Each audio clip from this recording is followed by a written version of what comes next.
rainfall at a New York City subway stop. Tropical Storm Fay drenching the Northeast tonight, while across the country, the COVID crisis intensifies.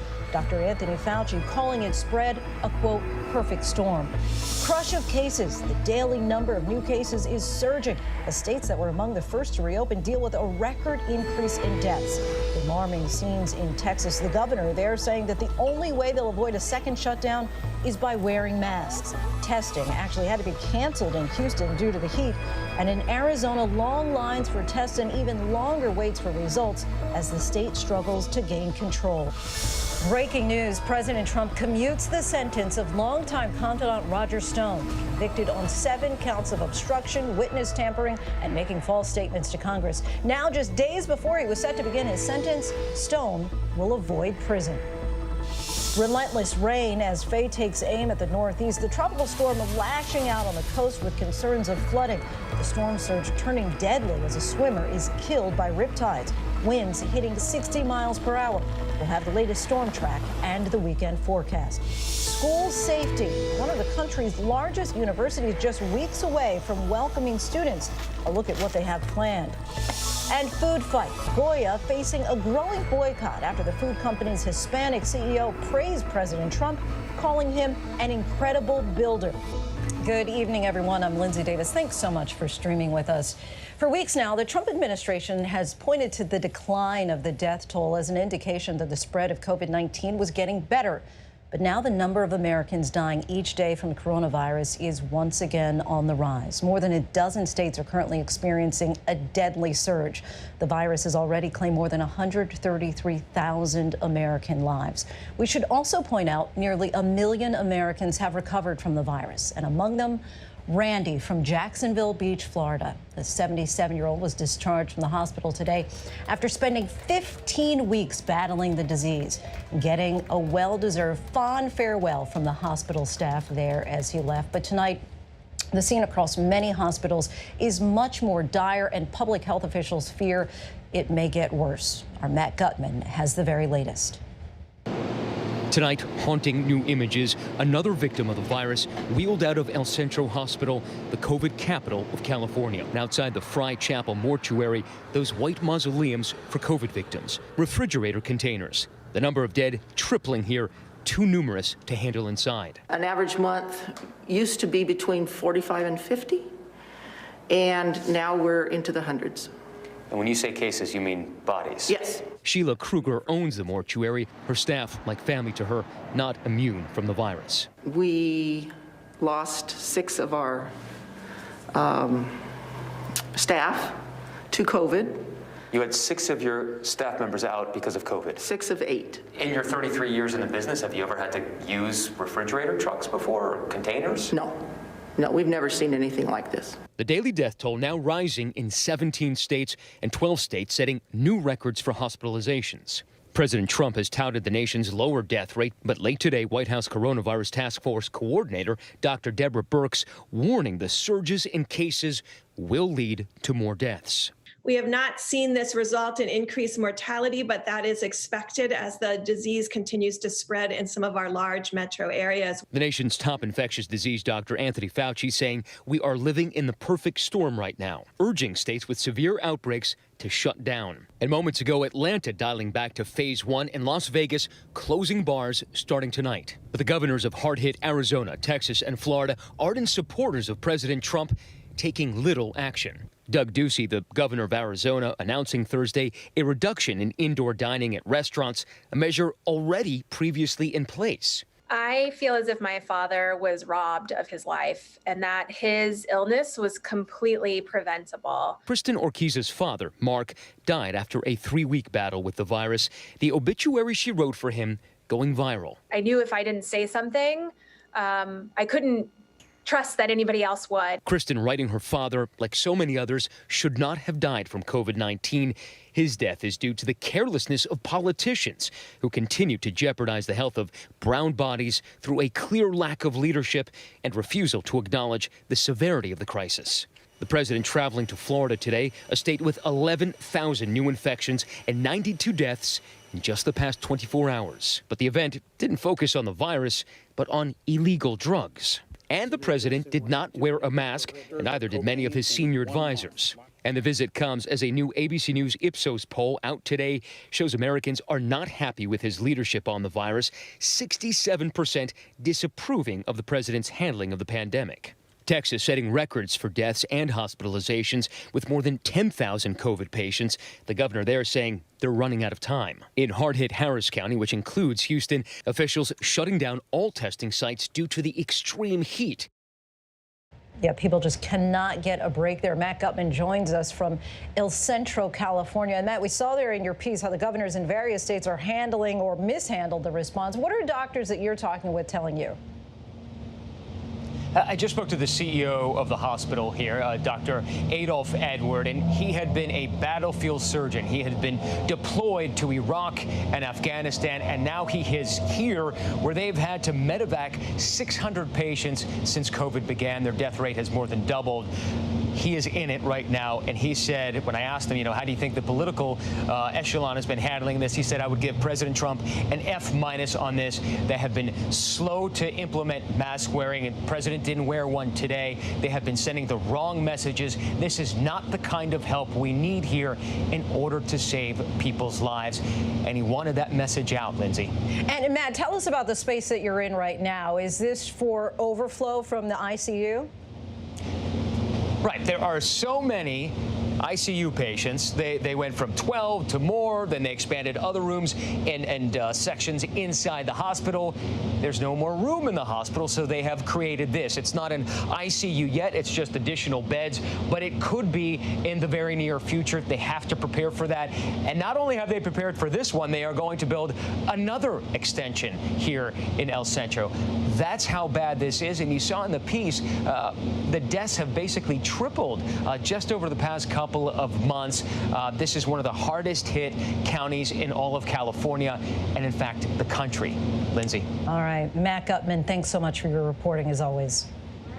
And as this country experiences testing delays, PPE shortages, and now a rise in deaths, many are still grappling with what to do with schools. And tonight, we're learning about an alarming number of coronavirus cases at child care facilities in Texas, and at least in one case, an instance of a death of a newborn. Our Marcus Moore reports.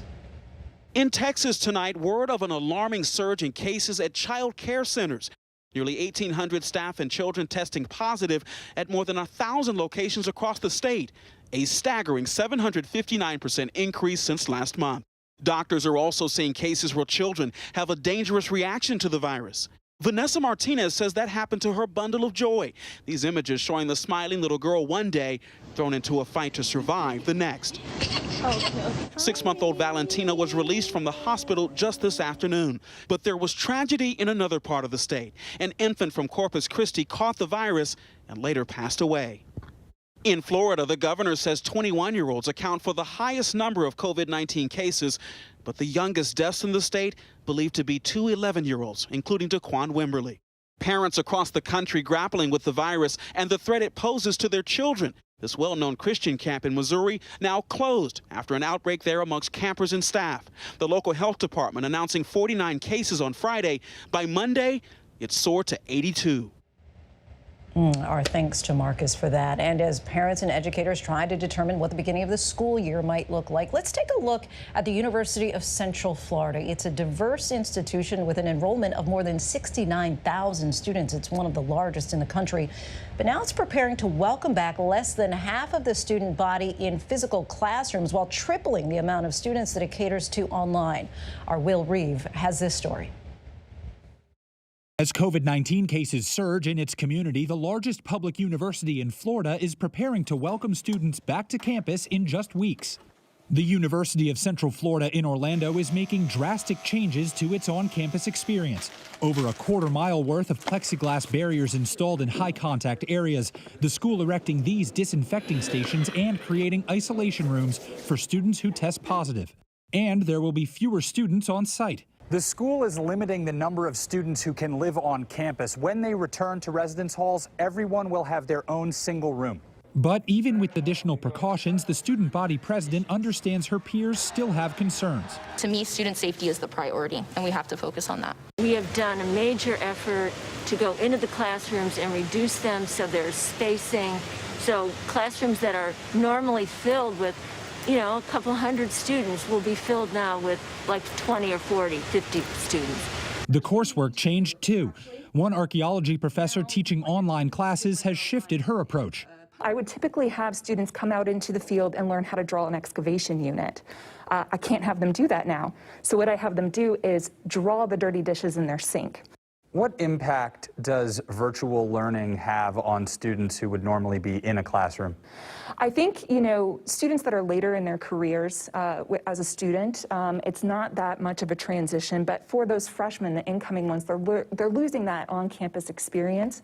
So I think we as faculty, it's part of our responsibility to make sure and ensure that we're giving students that ability to socially connect with each other, because it is very important to have that when they're first brand new to college. When UCF returns for its fall semester next month, 68% of its classes will be virtual. But as the largest public university in the state, there will be thousands of students on campus as the school reckons with a surge of cases in the state of Florida. And a new season for UCF's notable football team is a big question mark. But as students prepare to reconvene amid the pandemic, the school is staying the course. College should be coming back. That's the future. That's what students are investing in. What would you say to incoming students who are nervous about what the future holds here? I think that I would say, remember why you chose UCF, or remember why you chose whichever school you chose, and really try to make the best out of your college experience. It doesn't all have to be in person, and take advantage of the remote programming that's being made for you, because you're still going to be able to be involved and active that way.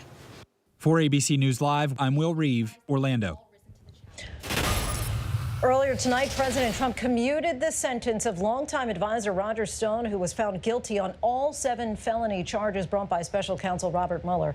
Stone was scheduled to begin serving his 3-year sentence next week for obstruction, witness tampering, and lying to Congress. Here's ABC's Chief Justice correspondent, Pierre Thomas. Today, President Trump hinting his longtime friend Roger Stone may not serve a day of his more than 3-year prison sentence. Well, I'll be looking at it. I think Roger Stone was very unfairly treated. The self-proclaimed dirty trickster, defiant from the day he was arrested, waving the victory sign of his political hero, Richard Nixon.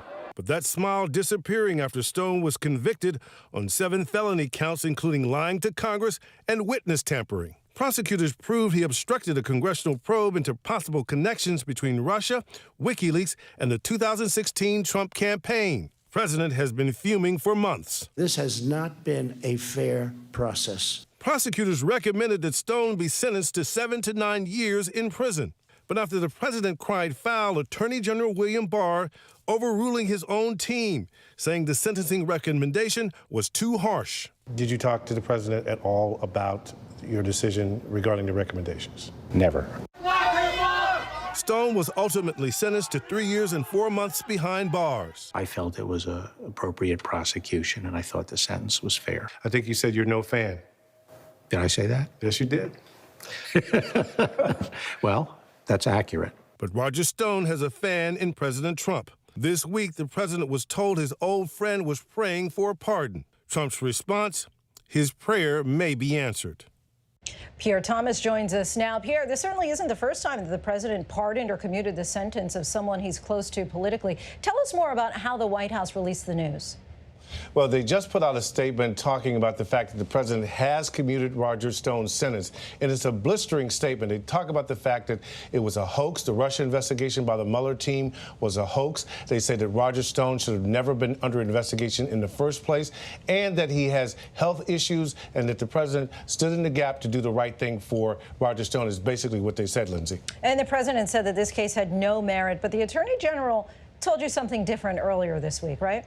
Remarkable, Lindsay. The Attorney General reiterated this week in an interview with us that he believes that Roger Stone's prosecution was righteous, and he believes that Roger Stone deserved prison time, but he acknowledged that it was going to be the president's call. All right, Pierre Thomas, thanks so much for your reporting, as always. Pleasure. And right now, a tropical storm is barreling into the Northeast after making a landfall near Atlantic City, New Jersey, bringing with it strong winds and flooded streets from Delaware to Massachusetts. Our Adrian Bankert is in Long Beach, New York, and brings us these images. Tonight, Tropical Storm Fay strikes the Northeast, making landfall near Atlantic City, wind and rain flooding the Jersey shore. Waterfalls in New York City subway stations. Look at the fire hose of rainfall going into New York City, western Long Island, northern New Jersey, and the Hudson Valley. Across the region, wind gusts near 60 miles an hour. Take a look at the surf that we're seeing here in North Wildwood. Definitely not the surf that you want to go out in.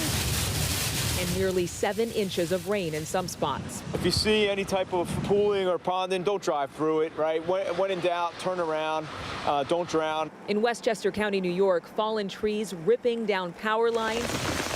And in Essex County, New Jersey, part of a tree fell on a woman. She's expected to be okay.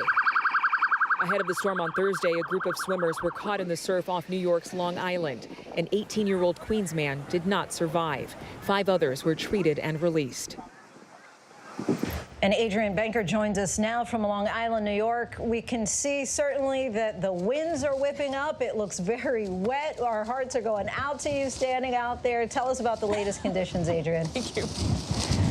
Well, you know, you do have to have a good sense of humor when you're reporting on the weather and getting drenched. But I will tell you this, that, of course, we are most concerned about those who might want to try to head to the beach this weekend. And with the high surf still here, also those rip current warnings in effect at this beach and other beaches around the Northeast, people are being asked to be very, very careful and not to swim in the ocean at this current time because of Tropical Storm Fay. We know another concern, of course, is flash flooding on roads. So, of course, windy, wet conditions. Please be safe. Officials using that slogan, turn around, don't drown. Lindsay. And Adrian, hopefully you can get inside and take some cover and get dry. Thank you for your reporting. I'm going to do it. I'm going to do it. Rob Marciano also out in the elements. Rob, where is the storm going next? And where are the greatest flooding concerns? North of the center, Lindsay, good evening to you. You know, this is pretty unusual to get a tropical system making a direct run at New York City over this very spot. Last time we had something like this was Hurricane Irene back in 2011, but that was much later in the season. So this is a little bit early. It has a lot of rainfall with it. We've seen that. It is mostly north of the center. Here it is on the radar. And because of that, flash flood watches still remain up. So we'll continue this northward movement. 50-mile-an-hour winds now. That'll decrease overnight. Certainly after midnight, we'll look for it to weaken greatly. And then once it crosses the border tomorrow, certainly will drop all these warnings, but it's going to have a lot of rainfall with it ahead of it and even dragging in behind it. So we've seen a half a foot of rain in some spots, and that level of humidity will stick around for tomorrow. And that cold front that you see sliding in from the Great Lakes, that will trigger with this leftover Fay moisture, some thunderstorms tomorrow afternoon, some of which I think could be severe across the Northeast. Already into the Fay storm, the F storm, Lindsay, and we're not even into the middle of July. So shaping up to be a very busy hurricane season already. Right, seems Lindsay? Super early. All right, Rob Marciano, thank you so much. And when we come back, the heart-stopping rescue after a police chase in Florida when a deputy jumps into action to save a baby just weeks old who's in a locked car. We're learning new details about Ghislaine Maxwell, the close associate of Jeffrey Epstein. Was she a flight risk before investigators closed in? But up next, our in-depth look at whether small businesses believe that the Payment Protection Program is working for them as our economy continues to struggle.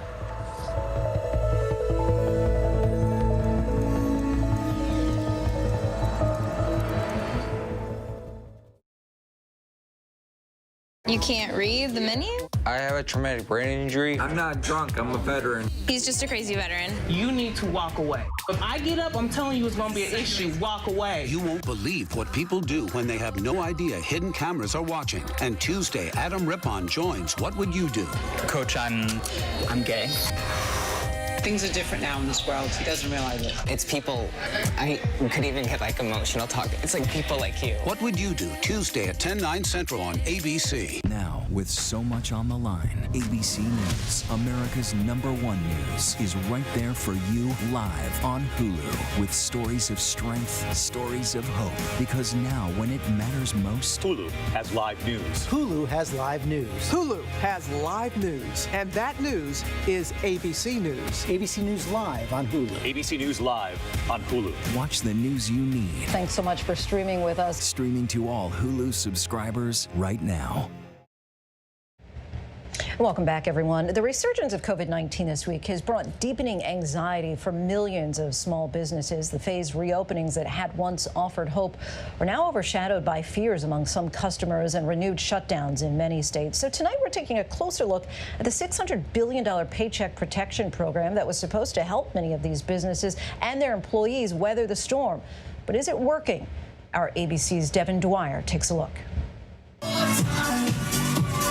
Before COVID-19, U Street Music Hall was a pulsing river of life, cultural crossroads in the nation's capital, and a profitable $3 million a year business for owner Will Eastman.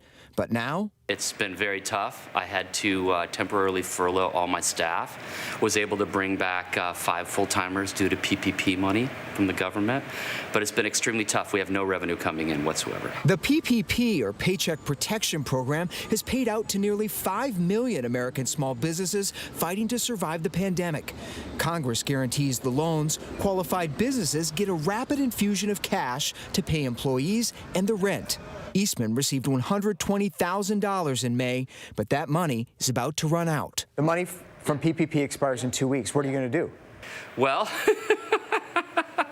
we are selling lots of T-shirts to help fund us right now. We're literally the guy who was jogging and got hit by the meteor, like the 1 in a trillion chance. You know, it's like you look at every list and music venues are at the bottom. We were the first to close and we'll be the last to reopen. In D.C. and several states, the final phase of reopening won't come until there's a vaccine. Fareed Nouri's nightclub of 25 years last partied in March. Now he's preparing to auction off the furniture and leftover liquor after deciding to close. Emotionally, how hard was it to call it quits? So I'd be holding the truth if I told you that there was no emotional aspect to it. There was. But the business side decision was pretty clear-cut. Nouri got a PPP loan this spring, but said he couldn't cover expenses indefinitely. We're looking at least a year and a half of staying idle and accruing more rent debt, more insurance debt. So we're talking about hundreds of thousands of dollars at the end of the day once we can be able to reopen, and we don't even know what that reopening would be. I am very concerned that we are going to lose as many as 20 to 30% of our small businesses. Former Small Business Administrator Karen Mills, who helped guide the recovery from the Great Recession, says another financial lifeline from Congress is needed soon. But cash is the #1 need for small businesses. Money that is not a debt burden to them, that helps tide them over until we get our arms around this health crisis and they can open safely. While lawmakers debate more financial relief, one business just across town is teetering on the brink. I would say, lost probably 75 to 80% of our income. Mia Stewart's family wig and hair extensions business was booming before COVID. Now they're barely staying afloat and struggling with an application for the PPP. So I think there needs to be more of a streamlined process to allow us access to these funds. It should have happened months ago, and here we are still waiting, and it's July. How dependent is your survival on getting that money, or isn't it? It's definitely dependent on getting that money and also being able to rehire our employees. To make matters worse, Stewart's shop was looted during the recent protests after the death of George Floyd. She says more than $150,000 in merchandise was stolen. And the thing is, we were getting ready to open, so we had restocked as much as we could. The PPP loan, that's just been a really difficult process, and I just think it's completely unfair that these other corporations were allowed to get such large sums of money. The Trump administration this week revealed the biggest recipients of PPP loans so far. Among them, major restaurant chains like P.F. Chang's, hedge funds, real estate firms, and clothing lines, including Kanye West's sneaker brand, Yeezy. At least a dozen businesses have ties to political leaders, including a hotel partially owned by the husband of House Speaker Nancy Pelosi and a shipping company run by the family of Transportation Secretary Elaine Chao. It's very disappointed because the most vulnerable small businesses out there are the little ones. Overall, the program is going to have saved a lot of businesses, but if you are a bad actor, do not do that again. President Trump's small business chief, Jovita Carranza, calls PPP one of the most successful and consequential federal disaster response programs in memory. You already have $500 billion out in the market and enabled a lot of the employment numbers that you're seeing. After a historic spike, unemployment is on the decline from 14.5% in April to 13.3% in May. Last month, the unemployment rate dipped to 11.1%. Can you quantify how many employees that loan helped you save? We at full capacity are only around 15 employees. So the PPP for us was critical in saving well over 50% of our team. That team at Republic Restoratives Distillery now slowly resupplying restaurants with craft vodka and bourbon. And they're still making hand sanitizer, as we saw back in March. But now the distillery's $150,000 PPP loan is almost gone. I don't know why anyone's taking a victory lap about anything. You can't claim a huge success when, first of all, many businesses are going under today, and those of us like us that are not yet could in the future. So it has been very, very helpful, but we're not anywhere near done with this yet. Working in her favor is steady demand from walk-up customers who are trickling back. The foot traffic also helping bookstores. Been good. I would say an upward trajectory. Adam Waterous considers his Lost City books another PPP success story. I was able to bring back the majority of my staff, not everyone, because not everyone could come back, but I was able to offer employment to everyone who wanted it. How optimistic are you that you'll be able to hold this? I'm still fairly uneasy about what the next few months. I mean, I was listening to the news this morning about Texas and listening to the news about these big surges, and there seems to be little reason to think that it won't come back to us. Fear of another economic shutdown keeping small business owners on edge and hoping the government will be ready to quickly lend again if recovery veers off course. For ABC News Live, I'm Devin Dwyer in Washington. Our thanks to Devin. And we are now joined by Simone Sanders, a senior advisor to former Vice President Joe Biden's 2020 campaign. Simone, thanks so much for joining us. Thanks for having me. So just yesterday, Joe Biden introduced a jobs plan in the swing state of Pennsylvania. He said that the plan would bring back the jobs lost this year to the pandemic and create at least 5 million new jobs in manufacturing and innovation. But new data shows that nearly 33 million people collected unemployment checks in just the third week of June. How can your campaign promise that you'll be able to bring those jobs back in addition to creating 5 million more jobs? Well, look, first, thank you for highlighting the plan. The reality is that Vice President Biden's Build Back Better plan, what he unveiled yesterday was the overarching scope, and that 5 million jobs is just one flank of the plan. In the coming weeks, we'll be talking clean energy. There'll be pieces on care, the care economy, caregiving, but also child care, and also a piece on racial equity that's throughout the whole flank of our jobs program, frankly, but we have a special pillar mobilization for racial equity. So I'll say that, look, this plan meets the moment of where we are, but it also does not ignore the fact that long before COVID, Lindsay, our economy was struggling. Families were struggling. They were concerned about their children's economic future. And so that unemployment, the millions of people who have filed for unemployment, a lot of that economic devastation is also linked to the COVID crisis right now. Folks are filing for unemployment in record numbers as places across this country, some of them had reopened, now they're closing. Well, we have to, at the end of the day, beat this virus. And how do we beat this virus? By testing, by listening to the scientists, not by wishing the virus away. And frankly, the Trump administration, in our opinion, and Donald Trump chief among the folks in the administration, have just truly failed the American people at this task. Well, let's go back to this because we just reported there in Devin Dwyer's piece, millions of small businesses are at risk right now, as you know, and they may not be able to survive the pandemic. So how does the vice president plan to recover all those jobs lost, which many economists say could be lost permanently?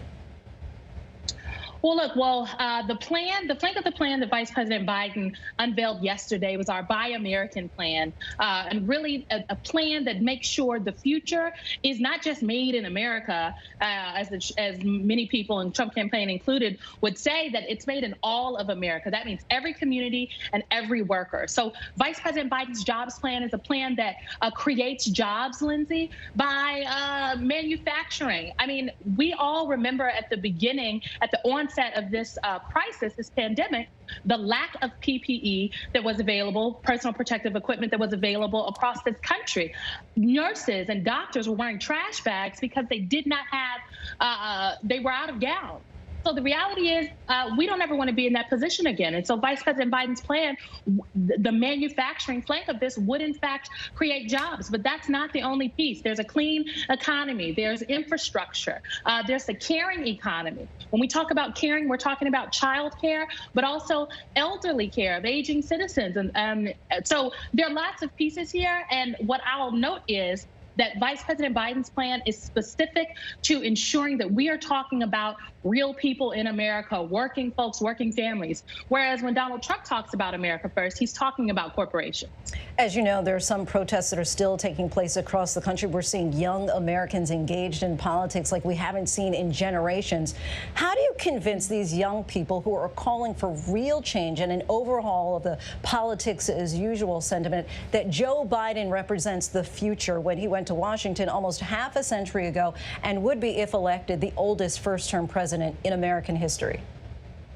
Well, look, I think we have to speak directly to these young folks primarily, Lindsay, and meet them where they are. And so that is what our campaign is doing all across this country. And Vice President Biden himself, when he gave his initial address in this moment of unrest in Philadelphia, Pennsylvania, about a month ago at this point, he talked about the fact that this unrest that we're seeing in the country is not just on the heels and just about the murders of George Floyd and Breonna Taylor and Rashard Brooks and Ahmaud Arbery, and the list goes on, Tatiana Jefferson. This is also compounded with the economic devastation that folks are experiencing, the public health crisis.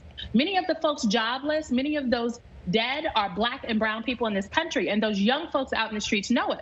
And so we have to speak directly to them, but also put forth a bold vision. At the end of the day, we believe folks want results, and that is what Vice President Biden is providing, but also leadership. And there is a vacuum, we would argue, a void of leadership right now. The last point I'll make is this.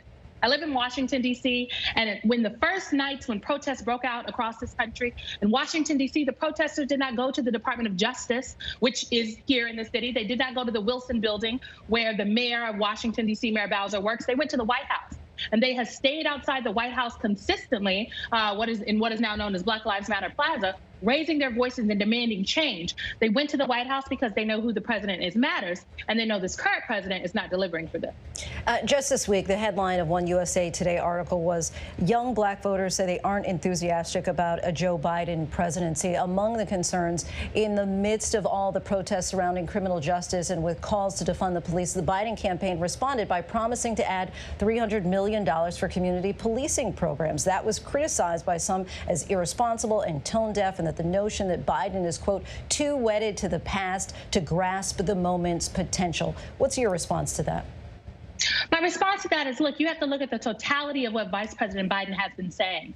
A lot of what was introduced in the House bill about a month ago were things that Vice President Biden was talking about well over a month and a half before that. And so, yes, in that USA Today op-ed, he talked about support and funding for the COPS program, which is community policing. But what he also spoke about and was very clear on, Lindsay, is that, look, police departments in a Biden administration who do not institute reforms, rogue police departments, those police departments should be held accountable, and they should not be prioritized for funding. They should lose their funding. He reiterated that in a conversation with Addie Barkan, a noted healthcare activist, earlier this week. Vice President Biden believes that we have to, create a holistic policy to really attack the issue here. And so that means getting the data. That means banning chokeholds. That means, setting benchmarks for police departments to meet. But that also means looking to some of these other issues in our societies. And so we talk about the lack of funding for education, the lack of funding for healthcare, the lack of funding for, frankly, after-school programs. and community and jobs programs across the country in communities all big, large, and small. Those are things that Vice President Biden has spoken to, and he will champion as president. And when it comes to his own pick for VP, Senator Amy Klobuchar recently said this is a historic moment and America must seize on this moment. I truly believe, I think this is a moment to put a woman of color on that ticket. And also just last week, the Washington Post said that you helped orchestrate a conversation between Biden and prominent black women pushing him to choose an African-American running mate. So do you agree with Senator Klobuchar? Well, look, we greatly appreciate all that Senator Klobuchar has done for our campaign. She was part of a blockbuster endorsement day down in Texas all those months ago. And we looking forward. She held an event for us in Arizona today, a Build Back Better event in Arizona, a virtual event. Look, what I'll say is this.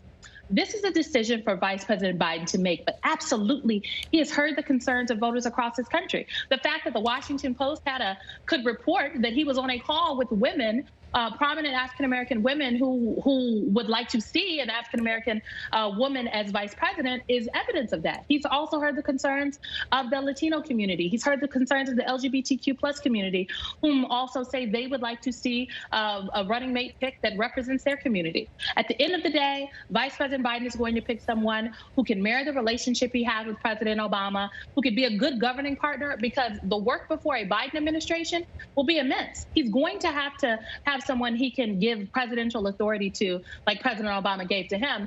And I am confident that he is going to find that running mate. So no news to break just yet. Okay, that could be a black woman, but we don't know just yet. So stay tuned. We were hoping you were going to break that for us right here, Simone. Simone Sanders. Not today. With the Biden campaign. Hey, we thank you so much for your time. We appreciate it. Thank you so much. We still have a lot to get to here on Prime. The firestorm brewing in the NFL after a player posted and later deleted an anti-Semitic post. And now tonight, another player is claiming the uproar is distracting from the Black Lives Matter movement. But first, our tweet of the day. Lin-Manuel Miranda echoing the anger of so many online and offering his own personal adobo recipe after the CEO of Goya's visit to the White House yesterday. We'll explain that controversy in just a bit.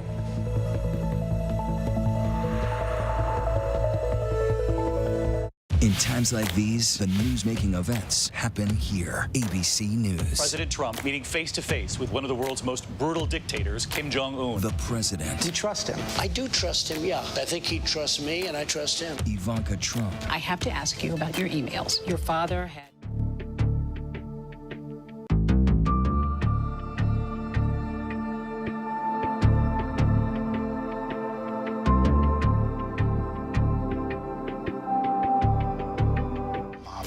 Very strange. Michelle Obama. What do you wish you could tell your pre-White House self?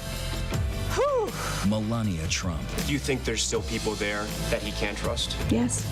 Still working now? Yes. Michael Cohen. So he's still lying? Yes. It's a big statement. And now, in a year with so much on the line, we're right there. Good evening tonight from Washington, a very busy news night. America's #1 news source, ABC News, straightforward. We all need someone who'll pull no punches and give it to us straight. No bull, no spin. Now imagine getting your news like that. Just give it to me straight. ABC News, straightforward.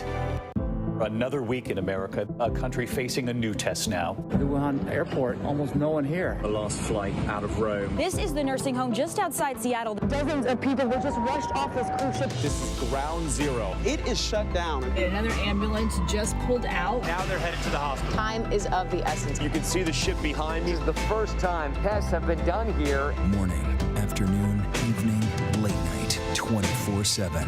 ABC News, there for you. What's the most innovative daily news podcast out there to listen to every day? Well, the Edward R. Murrow Awards say it's Start Here, the daily news podcast from ABC News. Even the New York Times calls us a top news podcast worth listening to. Start Here, free on Apple Podcasts. With America reopening, how can you stay safe, keep your family safe, and thrive? We all have so many questions. And that's why we're right here for you with what you need to know. So join us afternoons with What You Need to Know at 1 Eastern, 12 Central and Pacific on ABC. And we're learning new details tonight about the conditions behind bars for Jeffrey Epstein's alleged co-conspirator Ghislaine Maxwell. This as she's requesting to be released on bail. Eva Pilgrim has more. The defense team for Ghislaine Maxwell tonight arguing the former girlfriend of accused sex trafficker Jeffrey Epstein should be released from jail. Prosecutors call Maxwell an extreme flight risk, but her attorneys argue she never left the country after Epstein's arrest, instead staying out of the public eye, given the crush of media attention, as alleged victims of Epstein also called for her arrest. We need to get to the bottom of everybody who was involved with that, starting with Ghislaine Maxwell. Maxwell now housed at a prison across the river from the facility where Epstein took his own life. After what happened with Jeffrey Epstein, they're going to be keeping an eye on her. Maxwell is under constant monitoring, wearing only paper clothes and no sheets on the bed. Her lawyers proposing she be released on $5 million bond with GPS monitoring, writing, Ghislaine Maxwell is not Jeffrey Epstein. The British socialite vigorously denies charges she helped Epstein recruit, groom, and abuse 3 teenage girls in the mid-90s and will fight any allegations against her. But some of Epstein's alleged victims want her behind bars. The victims are very adamant that she not get bail. This arrest is a major step to validating that the victims and survivors of these crimes have a voice. Maxwell's attorneys say due to COVID, if she stays here behind bars, her health would be at serious risk and it would keep her from participating in her defense. The hearing on her bond is scheduled for Tuesday. Lindsay? Our thanks to Eva Pilgrim for that. And we still have a lot more to get to tonight. The Caribbean island that's offering people a pandemic hideout until this crisis ends. And there's so much about the history of our nation that has not been taught. Why is that? We'll take a closer look.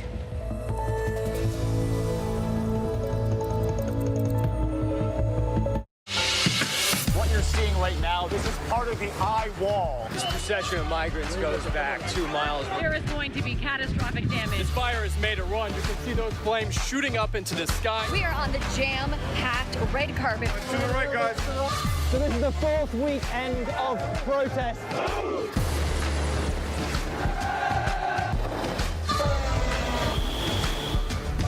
Watch ABC News on location for Facebook Watch. What's the most innovative daily news podcast out there to listen to every day? Well, the Edward R. Murrow Awards say it's Start Here, the daily news podcast from ABC News. Even the New York Times calls us a top news podcast worth listening to. So if you like getting behind the biggest news stories of the day, inside all the details, the backstory, and what will happen next, then listen to Start Here, the daily news podcast from ABC News. It's like no other news podcast out there. Even the critics agree. Listen free on Apple Podcasts. This is what being live is all about. This is ABC News Live, the 24/7 streaming news source from ABC News. Breaking news, live events, streaming nonstop. Original breakthrough storytelling from ABC News, National Geographic, ESPN, and it's all designed differently for you to stream straight to any screen whenever you want. ABC News Live. Streaming everywhere, right to you. ABC News Live. It's that easy to go there. The Americans here on the ground and the Iraqis, 18,000 tons. Patatas. Ismail? David. Over ground zero from Hurricane Michael. You can see just home after home. David, nice to meet you. This was your view. My favorite view. Thank you very much. Thank you.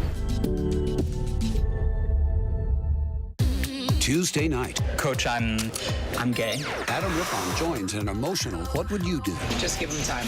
Things are different now in this world. He doesn't realize it. I could even get like emotional talk. It's like people like you. Tuesday on ABC.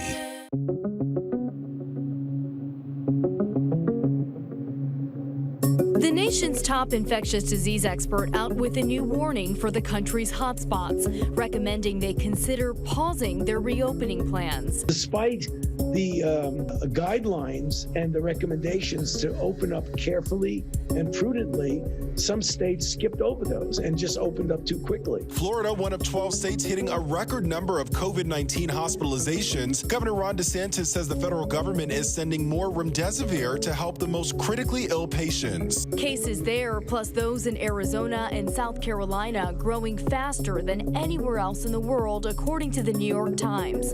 Arizona with nearly 1 in 3 people testing positive.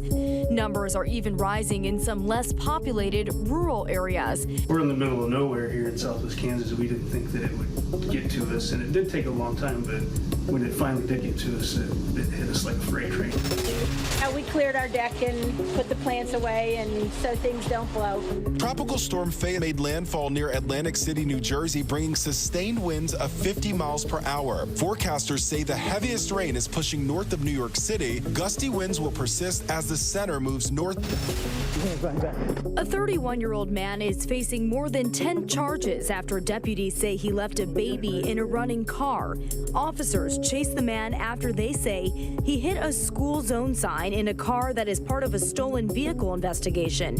Once he was caught, the man told police his newborn son was in the car. Oh, yeah, there is. Luckily, the officers were able to open the door and the baby was unharmed. What's up? Police say the baby was safely returned to his mother. Oh, that's lots of food. Goya Foods is facing a big backlash after the CEO praised President Trump, saying we are blessed to have him as our president. We're all truly blessed at the same time to have a leader like President Trump, who is a builder. The comments have spurred outrage, especially among Latinos who have felt disparaged by Trump's policies and rhetoric. Now there are calls for a boycott of Goya, the nation's largest Hispanic-owned food brand. Social media users have been sharing homemade recipes and videos of themselves replacing Goya products. This morning, the CEO told Fox News he will not apologize for praising Trump. If you're one of the many people working from home, officials in Barbados say book your ticket. The Prime Minister says her government is considering a plan called the Barbados Welcome Stamp, which will allow visitors to stay and work remotely from the island for a year, as travel essentially stopped during the pandemic. Barbados is set to open its borders to international travelers on July 12th. Welcome back. There is a potential danger lurking on America's highways in the age of COVID. Inexperienced drivers, as many are turning to RVs for the very first time. Rookie drivers could run into trouble. Our Gio Benitez has more. Hey, Gio. Hey there, Lindsay. I want to take you inside this RV right now because I want to show you why this is so popular right now. 5 people can easily sleep in this one right here. You've got a bed in the back. This table turns into another bed, and then you've got another bed right there in the front. But now some families are saying that driving this is not as easy as it looks. RV sales and rentals are seeing a boom in the age of social distancing. And accidents like these are a cautionary tale of what not to do on the road. For some new drivers like Gina Anon, there's a bit of a learning curve. It feels like you're driving a truck. Anon and her family bought this 31-foot RV to travel from their home in Massachusetts to visit family in Arizona. But the trip took a turn when they stopped for coffee and suddenly heard a crash. I jumped out of the RV and I looked, and the pole that's next to buildings to protect the buildings, I literally just slammed right into it. It took a repairman 2 hours and $200 to get them back on the road. And the Anons aren't the only ones. Watch out for that tree. The Homrich family from Georgia bought an RV in March to travel during the pandemic. But they're having some difficulties maneuvering their new ride. You're essentially driving a house on wheels. Whenever we tried to park the RV in my mom's driveway, we ended up taking out a bush, a branch. She essentially had to re-landscape her entire yard. RV safety experts warn there should be some research before just jumping in the driver's seat. It is different. It's heavier, So the stopping distances are longer, it's taller, and so you have to watch, and you are limited in some instances. Other tips: first take the RV to an empty parking lot and practice driving. Have a spotter when you're trying to back up, and pre-map your destination so there aren't any low-clearance bridges or tunnels. As for the Anon and the Harmrich families, they're looking forward to their next trips, maybe with a slightly wider turn.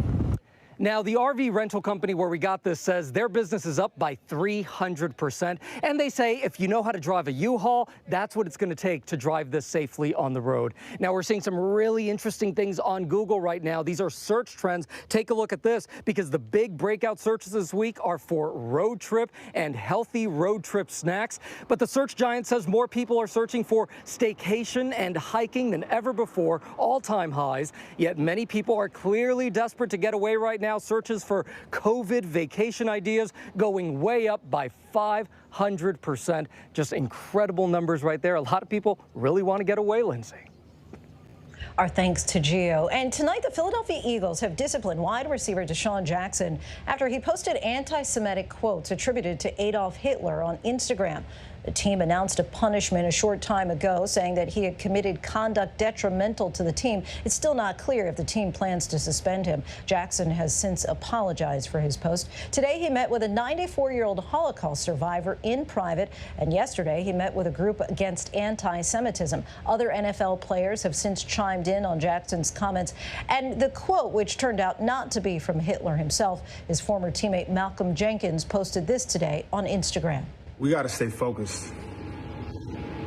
All of this back and forth that's going on right now is a distraction. Comments were made, and they were wrong. Allow those who were impacted by it to voice their grievances. But we got to stay focused. Jenkins is facing some criticism for the comment that he made under the video he posted, saying Jewish people aren't our problem and we aren't their problem. It's been just over 6 weeks since the death of George Floyd at the hands of police in Minneapolis rocked the nation, unleashing waves of protest and renewed examination of our country's long struggle with racial violence, including instances long forgotten or often never known by many Americans, like the massacre in Tulsa in 1921. But as ABC's David Wright explores, Tulsa is just one of many events in our country's past that were never included in history books, history that needs to be reckoned with as we search for a way forward.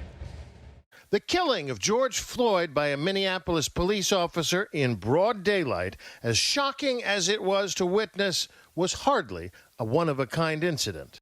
It was a lynching in broad daylight, knowing he was being filmed, looking into the camera, looking into an audience with two officers supporting him. Before George Floyd, there was Eric Garner in Staten Island. Before that, presumably countless other incidents not caught on camera, all the way back to the beating of Rodney King in L.A. Rodney King was first. Rodney King is the first case that we have where it's on video, right? Blackbeard would say, yeah, that happened every day. And when an all-white jury in Simi Valley, California, cleared those LAPD officers of police brutality, California's governor has declared a state of emergency for Los Angeles. South Central LA erupted. The violent LA uprising harkened back to the 1960s, to Watts, and later to the anger that followed the assassination of Dr. Martin Luther King Jr. Professor Arthur Garrison has closely studied the history of racial violence in America. He's the author of a new book, Chained to the System, The History and Politics of Black Incarceration in America. The idea is that race riots is an eruption of black anger, burning everything they could find, right? That is the narrative. We don't know that most riots in American history are white race riots against blacks, not the other way around. There have been incidents that don't seem to be played up in the history books that have come to the forefront in recent weeks as a result of the focus on this issue. Details like the massacre in Tulsa of the prosperous Greenwood neighborhood, the Negro Wall Street, as Booker T. Washington called it, burnt to the ground by a white mob. We talk about civil rights starting with Brown v. Board of Education, and we think that's when all history began, right? And so Greenwood is 21, right? Rosewood is 1923. But Tulsa was just one of many pages in the dark history of the Jim Crow era. Rosewood in 1923, this woman says that she was raped by a black man, and the white community in Rosewood rose up and wiped out the entire black neighborhood and chased the survivors out of Florida, never to be seen again. And then, of course, Red Summer in 1919, that was 60 cities that just over a period of the summer attacked the blacks for various reasons. Some of them economic, some of them political, some of them racial. As Garrison puts it, slavery and the Jim Crow period that followed slavery, that was systematic racism. The crime now widely acknowledged, but the details often glossed over. It's easy to beat up on slavery. People don't remember or don't want to remember Jim Crow, and if they do, they say, well, that's over in 68. Amazing grace, how sweet the sound. One of the most powerful moments of Barack Obama's presidency was the day he gave the eulogy for a South Carolina preacher gunned down by a white racist who had attended a Bible study at Mother Emanuel Church in Charleston. Grace is not merited. It's not something we deserve. Rather, grace is the free and benevolent favor of God. The mass murder of 9 people in 2015 wasn't the first time this particular church, one of the oldest African-American churches in the South, has been the focus of racial violence. The original church burnt down by a group of angry whites decades before the Civil War. The congregation outlawed after a slave rebellion. Black Lives Matter marches today are not new. The issues, tragically, still largely the same. Do you see this as a moment of change, or is this going to be just one of a long series of cases that get lots of attention in the moment and then things just go back to normal? I've been thinking a lot about that, and yes, I think this is going to be a change because no one living in the United States has seen a full-scale lynching. You watch it on TV, you watch documentaries. Okay, right there was a full-scale, real-life lynching. In this case, there is no ambiguity about right and wrong, and it's just not possible to look the other way and ignore it. Can no longer be ignored. Our thanks to David Wright for that. We'll be right back in a moment. Stay with us.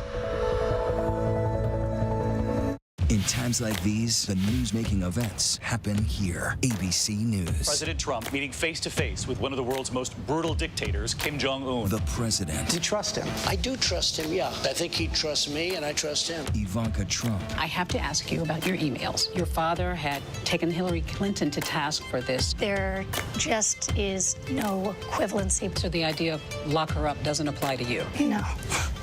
Comey. How strange is it for you to sit here and compare the president to a mob boss? Very strange. Michelle Obama. What do you wish you could tell your pre-White House self? Whew. Melania Trump. Do you think there's still people there that he can't trust? Yes. Still working out? Yes.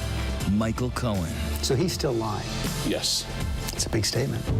And now, in a year with so much on the line, we're right there. Good evening tonight from Washington, a very busy news night. America's #1 news source, ABC News, straightforward.